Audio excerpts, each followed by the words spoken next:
guys! Welcome back to my channel. This is your Ateng Jade, and today I'm so excited kasi may i-share na naman akong easy and fun DIY project na perfect para makatulong tayo sa ating Mother Earth. So, recycling an old materials into something useful.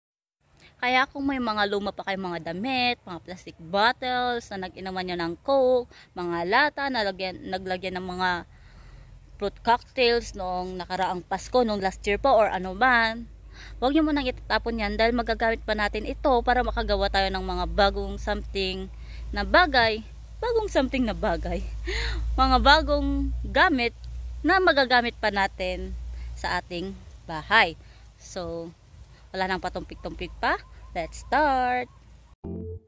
So, ito pala yung mga gagamitin natin materials. We have lata or can, bottle, pintura, and ipon tie. Next is heater, marker, shoelace, and scissor or cutter. So, for our step 1, guguntingin natin yung lower part ng galon para sa ating base. So, next after natin magupit is gagamitan natin naman ng heater para malagyan ng butas yung mga matitigas na part sa ilalim para magupit natin ito. So, next after natin lagyan ng butas is guguntingan na natin ito para may pagpatungan na yung lata. So, after natin gawin yung base, next naman itong lata. So, lalagyan naman natin ito ng mga butas sa ilalim.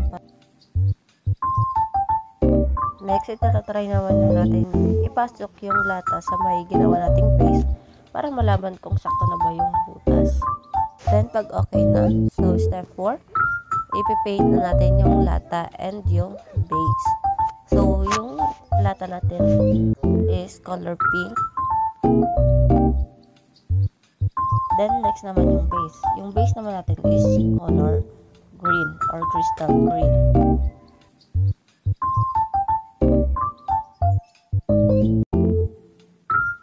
Then, after natin ito i-paint or pinturahan, so patutuyuin natin ito.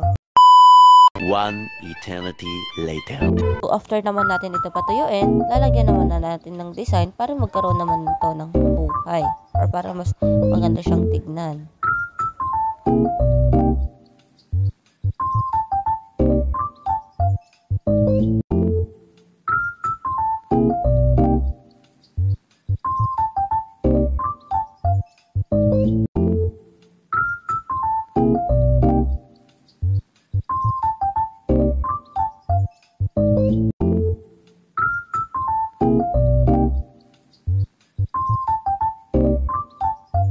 Then, step 6, lalagyan naman natin ito ng paa and kamay. So, yung ginamit kong paa and kamay niya is yung takip ng mga Coke and yung shoelace.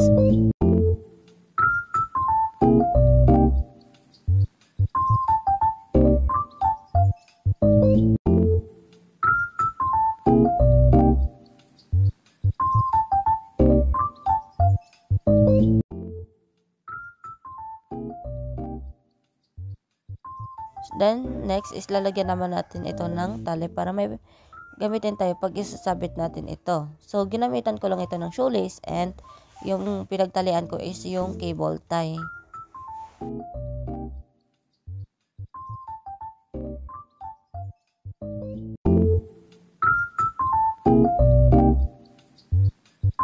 So, step 8, lalagyan na natin ito ng lupa para may pagtaniman tayo.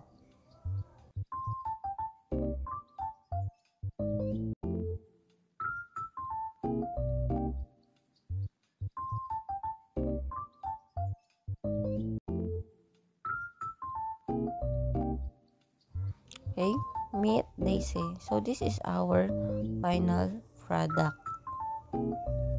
So, di natin nakalain na may mas igaganda pa pala yung lumang lata. Na kung isipin natin is patapon, pwede na natin siyang itapon.